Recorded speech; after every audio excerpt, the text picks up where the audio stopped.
சத்குருவே சரணம். இளம் பெண்களை ஆட்டி படைக்கும் பிரம்ம ராட்சதர்கள். நீங்கள் வயசுக்கு வந்த பெண்ணு கன்னி பெண்களை ஈஸியாக தீய சக்திகள் உள்ள நுழைஞ்சி ஆட்டி படைக்கிறோம். நிறைய பேர் நல்ல அழகாக இருக்கிற பெண்ணு, நல்லா படிக்குது, காலேஜுக்கு போகுது, லட்சணமாக இருக்குது. ஆனால் அதனுடைய நடவடிக்கைகளும் மாறுது. பெற்றோர்கள் பேச்சை கேட்க மாட்டேங்குது, சரியாக சாப்பிட மாட்டேங்குது, சரியாக தூங்க மாட்டேங்குது. என்னென்ன சில தீய சக்திகள் உள்ளே போய் அதை ஆட்டி படைக்குது. நீங்கள் சஷ்டி கவசத்தில் பார்த்தீங்கன்னாவே ஏவல் பில்லி சோனியும் பெண்களை தொடர்பு பிரம்மராட்சதர்னு எழுதியிருக்காங்க. பெண்களை தொடர்ந்து போய் அவர்கள் உடம்புக்குள்ளே ஆக்கிரமித்து அந்த பெண்களை அவர்களுடைய பெற்றோர்கள் பேச்சை கேட்காம தப்பான வழியில் போகிற வழி நடத்துகின்ற சில தவறான தீய சக்திகள் இருக்குது. அது நிறைய பெண்களை பாதிச்சிருது. அது கன்னி பெண்களை.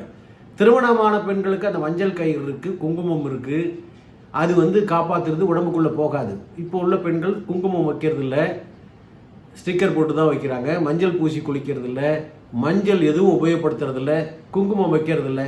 அதனால் தீய சக்திகள் உடம்புக்குள்ளே ஈஸியாக போயிடுது. அதுதான் காரணம்.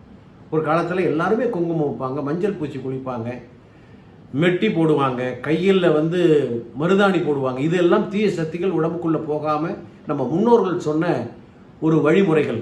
இதெல்லாம் இருந்தால் எந்த தீய சக்தியும் போகாது. அந்த வயதுக்கு வந்த பெண்கள், அந்த பெண்களைத்தான் ரொம்ப விரும்பி இந்த தீய சக்திகள் உடம்புக்குள்ளே போய் அவங்கள பாடாப்படுத்தும், ஆட்டி படைக்கும். இப்போது இருக்கக்கூடிய இந்த நவீன காலத்தில் கூட இந்த தீய சக்திகள் ஆட்டி தான் படைக்குது. என்கிட்ட நிறைய பேர் ஃபோன் பண்ணி கேட்குறாங்க. அவங்களுடைய ஜாதகத்தை பார்த்துட்டு சரி இது பண்ணுங்க அப்படிங்கணுன்னா அவங்க கொஞ்சம் கொஞ்சமாக விலகிடுது. அதனால் பரிகாரத்து மூலமாக அதை சரி பண்ணிடலாம். பெண்களுடைய வாழ்க்கையில் நிறைய இந்த தீய சக்திகள் நுழைஞ்சி தப்பான வழிக்கு போகுதுங்க. இன்றைக்கி செல்ஃபோன் பாதி பொண்ணுங்க கெட்டு போயிட்டாங்கன்னு வச்சுங்க, எல்லாம் அதிலேயே அடிக்ட் ஆகியிருக்காங்க. இருந்தாலும் தீய சக்திகளும் அதற்கு மறைமுக காரணமாக இருக்குது. உங்கள் பிள்ளைகள் நல்லா படிக்கிறாங்களா, நல்லா சாப்பிட்றாங்களா, நல்லா தூங்குறாங்களா, இதை மூன்றையும் கவனிச்சுக்கிட்டே வாங்க. நல்ல வயிறார சாப்பிட்றாங்க, நல்லா தூங்குறாங்க, நல்லா படிக்கிறாங்கன்னா எந்த சக்தியும் இல்லை, நல்லா இருக்காங்கன்னு அர்த்தம். குலதெய்வத்தின் அருளும் இறைவன் அருளும் அவங்களுக்கு இருக்குது. இல்லை அவங்க நடவடிக்கைகளில் மாறுதல் இருக்குன்னா ஏதோ சக்திகள் சரியில்லை.